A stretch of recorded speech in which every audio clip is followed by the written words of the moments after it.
जब किसी क्षेत्र में अधर्म अपनी सारी हदें पार कर ले और गुंडों बदमाशों का आतंक जब कानून से बड़ा हो जाए, पुलिस वहां पे मूक दर्शक बन के रह जाए, तब याद रखिए साहब, इतिहास गवाह है, न्याय सड़क पर होता है और जनता के हाथ में लाठी होती है।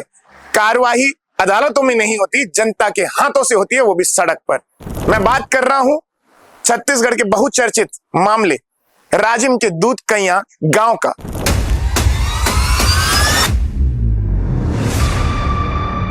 जहां पे जब गुंडों बदमाशों के आतंक से परेशान जब आवाम ने इसकी शिकायत पुलिस में की, कई बार की, कई दफा की, जब पुलिस ने नहीं माना, तब दूधकैया के वो बेबस लोग अपने घरों से लाठी डंडा लेकर के निकले, धर्म को वापस स्थापित करने और गुंडों बदमाशों का आतंक को खत्म करने। आप देखिए इस वीडियो में पहले।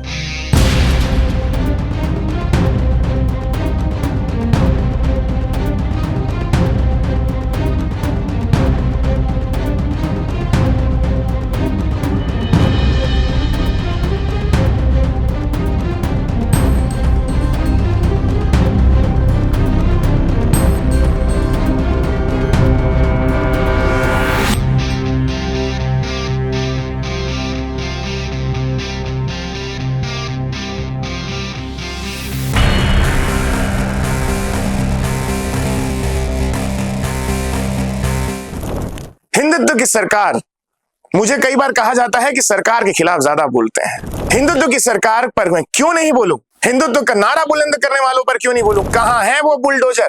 इतनी सारी जब बातें हुई, इतना सारा व्याख्या हो गया सोशल मीडिया पे इन बदमाशों द्वारा, नादान ग्रामीणों, बेकसूर ग्रामीणों पर आतंक की वीडियो वायरल हो गए। कहां है वो सरकारी बुलडोजर? क्यों उनके घर पर बुलडोजर नहीं चलाया जा रहा है? और पुलिस प्रशासन पर सवालिया निशान आज पूरा प्रशासन वहां पर जा करके हालात, स्थिति को काबू में रखने के लिए इतनी संख्या में पुलिस बल भेजा है और ग्रामीणों पे लाठी डंडे चला रहे हैं। क्या ये हालात उत्पन्न होते?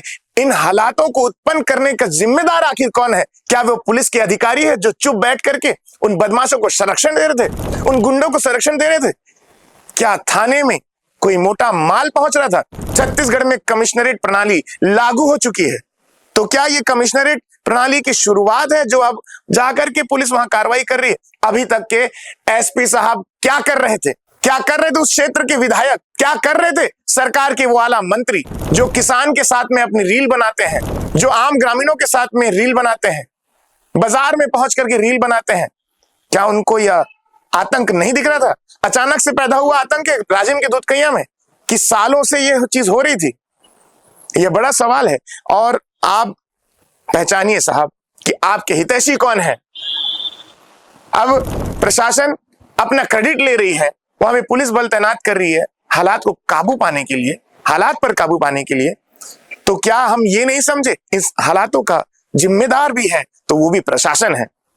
ये तो राजिम के दूधकैया गांव का ये मामला उजागर हो गया है। ऐसे कई गांव हैं जहां पे रसूखदारों का आतंक हो रहा है, जहां पर अधर्म को स्थापित करने के लिए मंदिरों को तोड़ा जा रहा है, हिंदुत्व को बर्बाद करने के लिए साजिश हो रही है।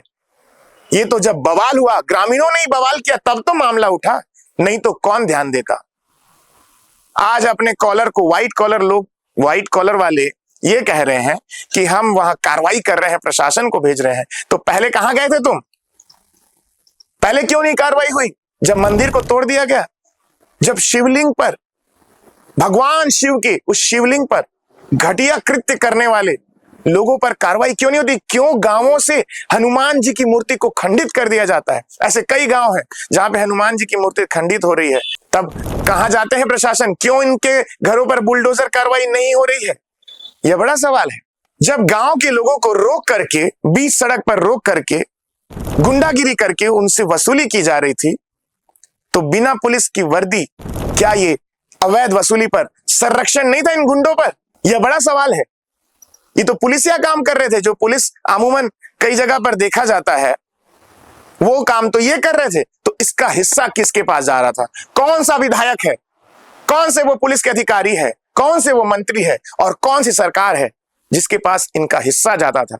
यह बड़ा सवाल है। इसकी तरफ भी मामला जाना चाहिए, इसकी निष्पक्ष जांच होनी चाहिए, बड़ी एजेंसी द्वारा इसकी जांच की जानी चाहिए इस पूरे मामले की कि आखिरकार इतने सालों तक उनका वहां पे जो हुड़दंगाई है, जो साम्राज्य है, वो कैसे स्थापित हुआ, इनकी कमाई का साधन क्या है, इन गुंडों बदमाशों की जो कमाई का साधन आखिर क्या है, उस पर ध्यान दिया जाना चाहिए। ग्रामीणों को भी जब तक कि गांव में धर्म स्थापित ना हो, उनको अड़िग रहना चाहिए अपनी बात पर, और ऐसे लोगों को गांव से बाहर फेंक देना चाहिए।